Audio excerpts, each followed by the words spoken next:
ये मेरी वो मंजिल है जहाँ पहुँचने में मुझे 5 साल लग गए। कभी लॉकडाउन लगा, कभी मौसम ने साथ नहीं दिया और फिर कान्हा जी ने मुझे मथुरा ही बुला लिया। वो कहते हैं ना, सब कुछ किसी वजह से ही होता है। राधे राधे दोस्तों, मेरा नाम है रमन। स्वागत है आप सभी का रमन ऑन भ्रमण चैनल पर। तो चलिए दोस्तों, आपको लेके चलते हैं उस मंजिल के सफ़र पर जहाँ दुनिया का सबसे ऊंचा कृष्ण मंदिर स्थित है। ऊंचे से यहाँ मतलब अल्टीट्यूड से है। दुनिया का एकमात्र ऐसा कृष्ण मंदिर जो लगभग 13,000 फीट की ऊंचाई पर बना हुआ है। तो दोस्तों, ये है हमारे पीछे आनंद गेस्ट हाउस और हमने अपनी यात्रा की शुरुआत कर ली है। 6 बजे तो शुरू नहीं हुई, लेकिन 5-10 मिनट लेट है हम। तो चलते हैं अपनी यात्रा के लिए। जय श्री कृष्ण। हमने 6 बजे जाना था, लेकिन 6:15 के बाद हम निकले हैं। तो दोस्तों, सामने वाली बर्फीली चोटियों में भी अब धूप खिलने लग गई है, तो धीरे धीरे धूप अब इस तरफ को भी आने लग जाएगी। ये नीचे युला गांव और इसके नीचे जो रोड नज़र आ रहा है, ये वही रोड है जो युला गांव के लिए आता है और वहां से ऊपर पैदल आना पड़ता है। और ये जो ऊपर सामने घर नज़र आ रहे हैं, यहीं पर हम रुके हुए थे। तो दोस्तों, पहले गाँव से ऊपर की तरफ चढ़े थे, अब नीचे की तरफ उतर रहे हैं। यहाँ एक नाला आ रहा है, ग्लेशियर की छोटी सी नदी बह रही है, तो वहाँ से अब फिर से ऊपर चढ़ेंगे हम। रास्ते में ठंडी हवा और ये बहते नाले, यहाँ का पानी इतना शुद्ध है, आपकी सारी थकान मिटा देगा। गांव के बाद जब ये पहली चढ़ाई ख़त्म होती है तो यहाँ पीने के पानी और बैठने की भी सुविधा है। तो मैक्सिमम ट्रैकर यहाँ थोड़ी देर आराम करते हैं और पानी पीते हैं। तो हमने भी थोड़ा रेस्ट किया, पानी पिया और फिर चल पड़े अपने आगे के सफ़र के लिए। दोस्तों, यहाँ बेस कैंप का बोर्ड तो लगा है, लेकिन किसी ने इस पे किलोमीटर मिटा दिए हैं। तो हम आइडिया लगा रहे हैं कि ये 6 किलोमीटर हो सकता है, क्योंकि युला गांव से बेस कैंप की दूरी 9 किलोमीटर है और इस वक्त लगभग हम 3 किलोमीटर चल चुके हैं। यहाँ का रास्ता आप देखोगे तो पत्थरों को बिछा के रास्ता बनाया गया है, क्योंकि जन्माष्टमी में यहाँ काफ़ी संख्या में लोकल लोग आते हैं, तो इसलिए रास्ता काफ़ी मेंटेन्ड है। तो गिरे हुए पेड़ों से भी रास्ता ब्लॉक है, जिस पे आपको चढ़ के आना पड़ेगा। दोस्तों, अभी हम उस हाइट पर है जहां मिलते हैं भोजपत्र के पेड़। ये पेड़ अक्सर 3000 से 4500 मीटर की ऊंचाई पर ही मिलते हैं। पुराने ज़माने में जब कागज़ नहीं हुआ करता था, तब हमारे ऋषि मुनि इनकी छाल का ही कागज़ की तरह इस्तेमाल करके ग्रंथ लिखा करते थे। इनका इतिहास जितना पुराना है, ये दिखने में उतने ही सुंदर है। और यहाँ पर अब सनराइज भी हो चुका है जंगलों में। तो यहाँ से अब हमें धूप में सफ़र करना है। कैसी यात्रा चल रही है अंकल अभी तक? तो भाई लोगों, ये है भाई युलाकंडा की चढ़ाई।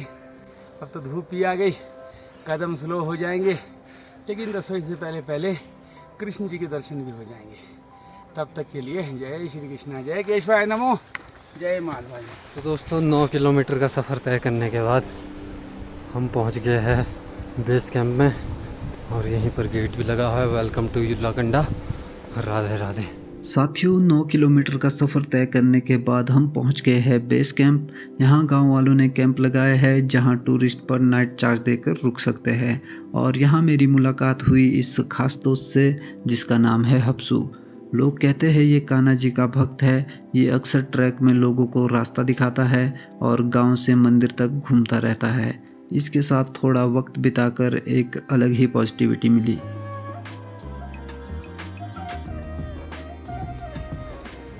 तो दोस्तों, बेस कैंप में पहुंच गए अभी। तो अभी तक सफ़र अच्छा चल रहा है कान्हा जी की कृपा से। अभी तक ना ज़्यादा थकान हुई और रास्ता बहुत ही अच्छा रास्ता है। सुबह 6 बजे चले हम और 8:30 बजे हम पहुंच गए बेस कैंप में। इतना आसान नहीं भाई लोगों, लेकिन अगर आप सूरज के जगने से पहले चलेंगे तो उमस कम होगी, गर्मी कम होगी और पसीना कम आएगा, तो आप चल पड़ेंगे। अब यहाँ से हम ऐसे तो 2.5 घंटे का सफ़र है, लेकिन 1 घंटे में हम युलाकंडा पहुँच जाएंगे। कृष्ण जी के पास कान्हा जी के चरणों में बैठ के उनका गुणगान करेंगे। बने रहिए हमारे साथ। तब तक के लिए जय भोलेनाथ, जय केशवाय नमो, माधवाय नमो। यहाँ से अब पेड़ गायब है, सिर्फ चट्टानें हैं और है ये 3 किलोमीटर की सबसे कठिन चढ़ाई। हमने ग्लेशियर का ठंडा पानी पिया और आगे बढ़े। रास्ते में हमें धूप के ये पौधे मिले, जिसकी खुशबू पूरे पहाड़ में महकी हुई है। तो दोस्तों, पहाड़ी के टॉप पर हम पहुंच रहे हैं धीरे धीरे। अभी बेस कैंप के सामने वाली जो पहाड़ी दिखती है, वो हमने क्रॉस कर ली है। इसके बाद अब बेस कैंप नज़र नहीं आएगा, तो यहाँ से ऊपर की तरफ चले गए अभी युलाकंडा की तरफ। फ़िलहाल मैं अभी अकेला हूँ क्योंकि अंकल और आशीष भाई बेस कैंप में आराम कर रहे थे बैठकर, तो मैं तब तक चलता रहा। रास्ते में आपको कहीं भी पानी की कमी नहीं होने वाली है क्योंकि बहुत सारे छोटे छोटे नाले बहते रहते हैं जो रास्ते में आपको जगह जगह मिलते रहेंगे। और वैसे ही आपको यहाँ सुंदर और मनमोहक दृश्य की भी कोई कमी नहीं होने वाली है क्योंकि जितने मनमोहक हमारे बांके बिहारी जी है उतनी ही खूबसूरत ये जगह है जहाँ वो रहते हैं। दोस्तों धीरे धीरे यात्रा चली है, मेरे साथी अभी पीछे से आ रहे हैं। तो बहुत ही खूबसूरत जगह है, युलाकंडा की पहली यात्रा है मेरी।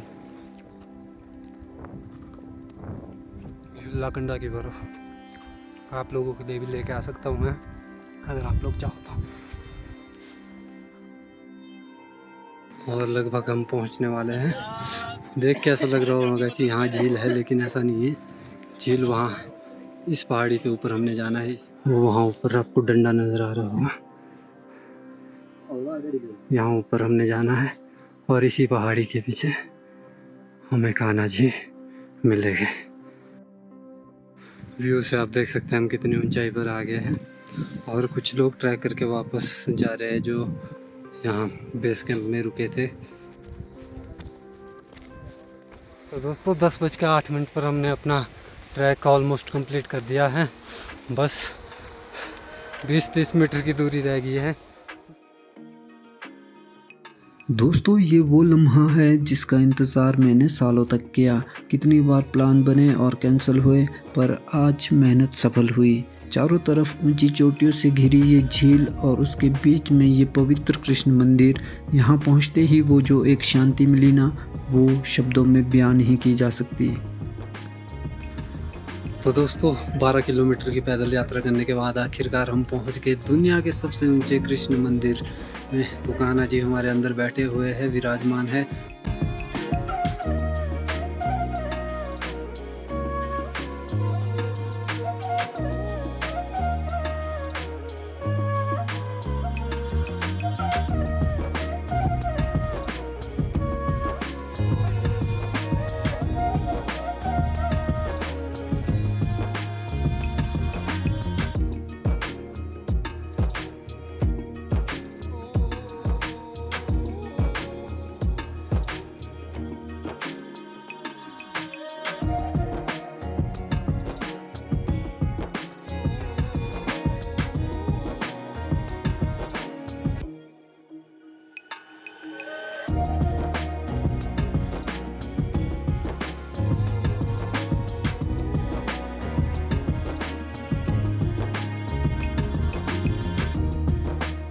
दोस्तों पहले हमने की थी मंदिर की परिक्रमा, तो अब मैं कर रहा हूँ झील की परिक्रमा। झील तो अभी पूरी नज़र नहीं आएगी क्योंकि इसमें अभी भी काफ़ी ज़्यादा बर्फ़ है, तो पूरी झील देखने के लिए हमें यहाँ गर्मियों में आना पड़ेगा। तो अगला जब भी हमारा युलाकंडा का ट्रिप बनेगा तो अगली बार हम यहाँ गर्मियों में आएंगे। फ़िलहाल अभी तो चारों तरफ सिर्फ बर्फ़ ही बर्फ़ है।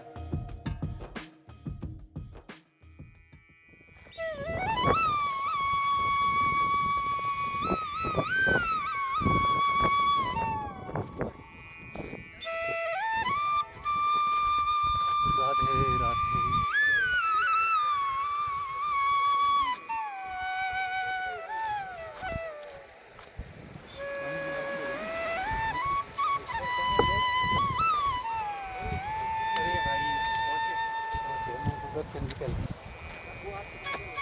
वो तो है नहीं। तो दोस्तों जो हमारे साथ चले थे साथी वो अब पहुंच रहे हैं, और अंकल और आशीष भाई अभी भी नहीं पहुंचे, तो वो आ रहे हैं। तो अभी जा रहा हूँ ऊपर की तरफ। टॉप की चोटी है जहाँ से मंदिर का नज़ारा आपको और भी खूबसूरत देखने को मिलेगा। तो अभी आपको मैं दिखाता हूँ ऊपर जाके। तो दोस्तों इस पहाड़ी पे जा रहा हूँ मैं अभी।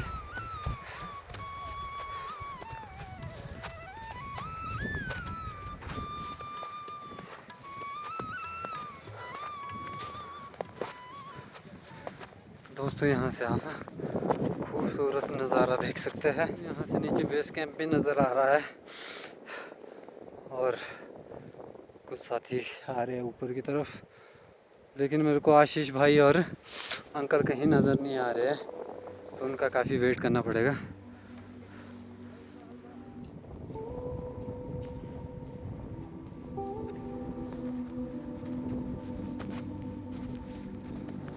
हमने मंदिर की परिक्रमा की, थोड़ी देर सुकून से बैठकर इस नज़ारे को आंखों में भरा, लेकिन अब बिल्कुल भी मन नहीं कर रहा है यहाँ से वापस जाने का, पर ये यादें हमेशा साथ रहेगी।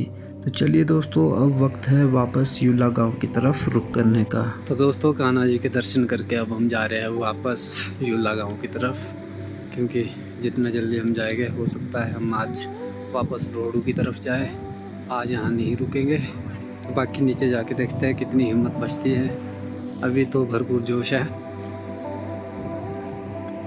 दोस्तों, ये है दुनिया का सबसे ऊंचा कृष्ण मंदिर, जिसके हमने आपको दर्शन करवाए। चलते हैं वापस। पैदल ट्रैक करना है 12 किलोमीटर का। 12:22 पर हम चले हैं। देखते कितना टाइम लगता है नीचे पहुंचने में हमें। ये हमारे आशीष भाई चले हैं नीचे की तरफ, और अंकल भी जा चुके हैं नीचे को। मैं चला हूँ लास्ट में, क्योंकि मैं रुका हुआ था वीडियो बनाने। तो बहुत ही खूबसूरत ट्रैक, बहुत ही मज़ा आया दोस्तों। यहाँ जन्नत है, ये जन्नत। तो चलिए साथियों, आज के इस ब्लॉग में बस इतना ही। वीडियो पसंद आई हो तो वीडियो को लाइक ज़रूर करें और चैनल को सब्सक्राइब करना ना भूलें। तो आपसे मिलते हैं रमन के अगले भ्रमण में। तब तक के लिए राधे राधे, जय श्री कृष्णा।